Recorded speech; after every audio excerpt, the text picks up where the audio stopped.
कहा गया है। तेजेंद्र जी कहानीकार हैं, नाटककार हैं, संपादक हैं, अभिनेता हैं।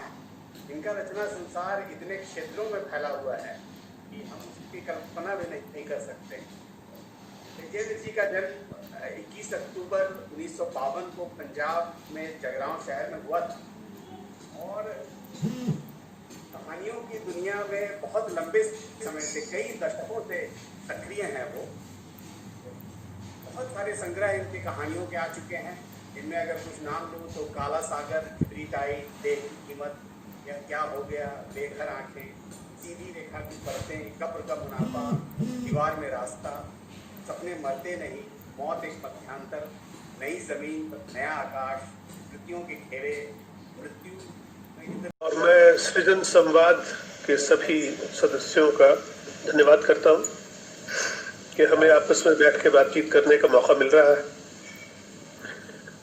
दरअसल कई वर्षों से ये बात चल रही थी कि मैं जमशेदपुर आऊं और वहां आके सृजन संवाद में हिस्सा लूं।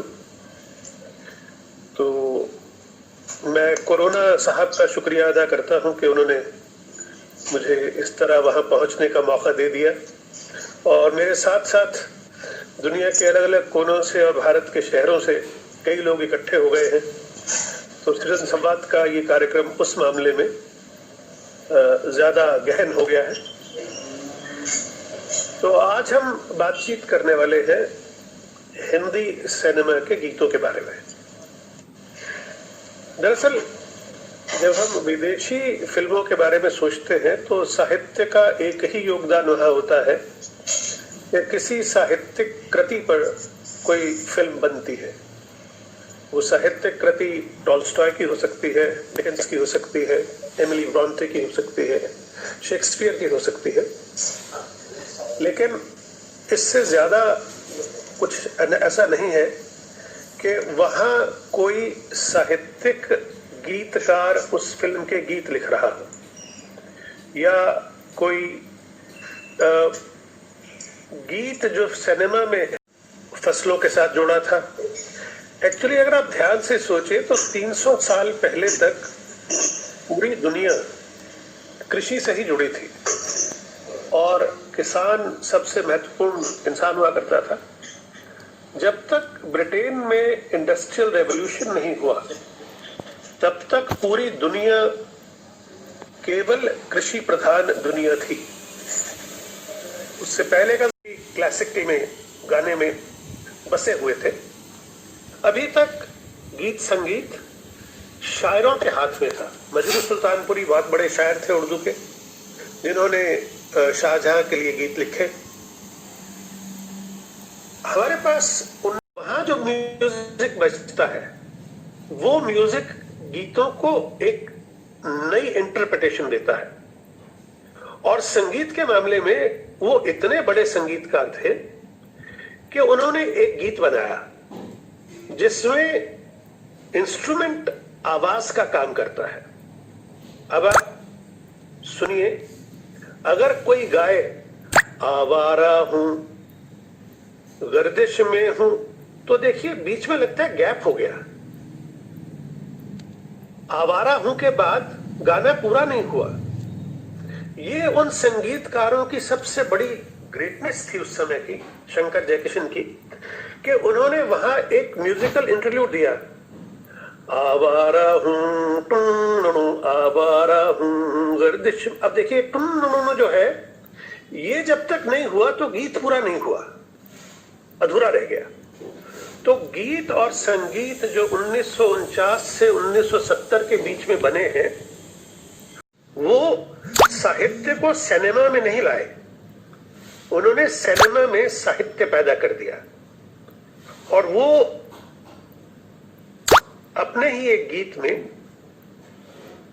एक गीतकार की परिभाषा देते हैं, बताते हैं कि गीतकार होता क्या है।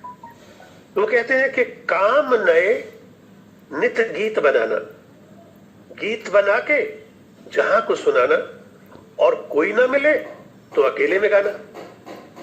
अब देखिए ये गाना हमने बहुत बार सुना है, मगर हमने कभी ये ध्यान नहीं दिया कि जब हम सुनते हैं मेरा नाम राजू घराना अनाम बहती है गंगा जहां तेरा धाम, उसमें गीतकार की परिभाषा दी हुई है, शैलेंद्र ने दी है। इसी तरह वो मधुर गीत की परिभाषा देते हैं। शेक्सपियर की तरह, शैली की तरह शैलेंद्र बहुत सारी चीजें उनके लेवल की सिनेमा में लिखते हैं। शैली अपनी कविता ओड टू वेस्ट विंड में कहते हैं, if winter be here can spring be far behind. इसी तरह अपनी एक और कविता में कहते हैं, our sweetest songs are those that tell of the saddest thought. बड़ी चीजों के बारे में शायद एक ही तरह सोचता हूं। बेमेल विवाह में फंसी हुई है, वो उस बेमेल विवाह से अपने से उम्र में बड़े आदमी से, जो कि पूरा तरह से पुरुष भी नहीं है, उसके चंगुल से छूट के अपने प्रेमी के साथ एक ट्रक में नाचती हुई जा रही है।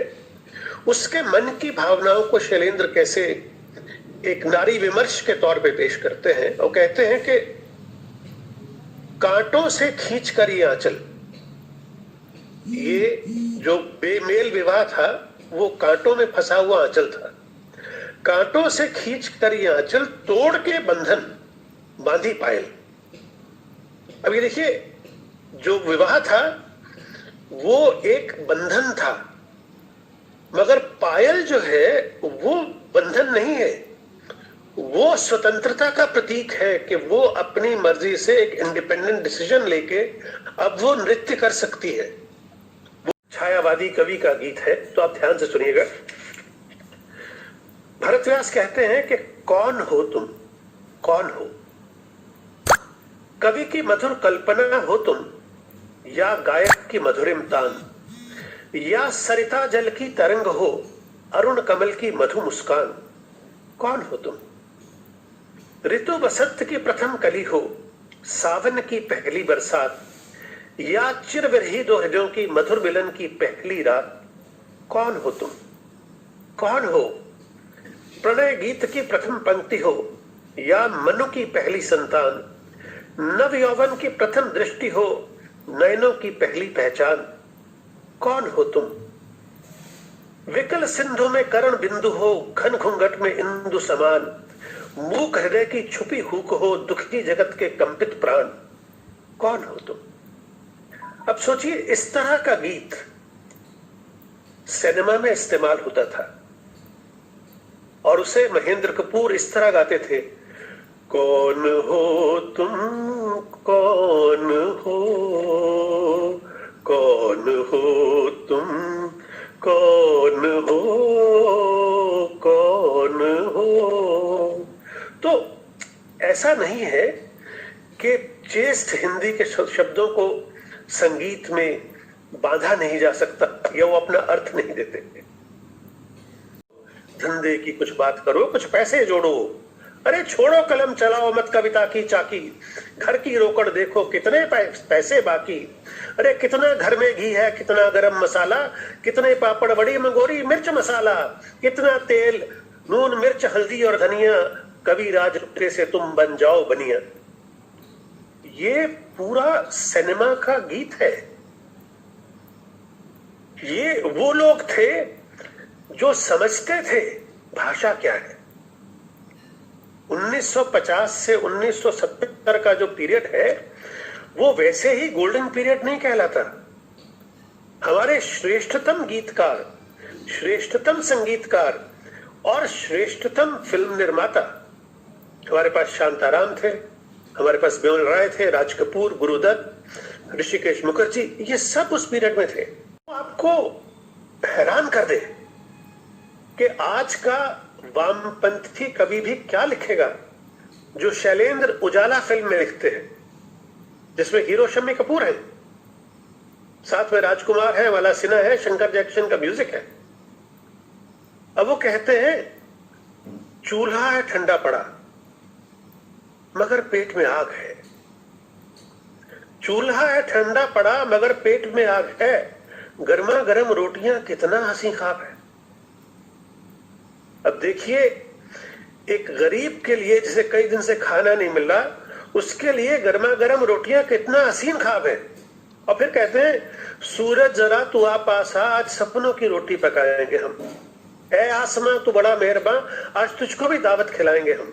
और दावत का चित्रण देखिए, जो शैलेंद्र, गरीब आदमी की दावत क्या होती है। वो कहते हैं कि आलू टमाटर का साग, इमली की चटनी बने, ये दावत है। आलू टमाटर का साग, इमली की चटनी बने, रोटी करारी सिके और घी उस पे असली रहे, बस ये पूरी दावत हो गई।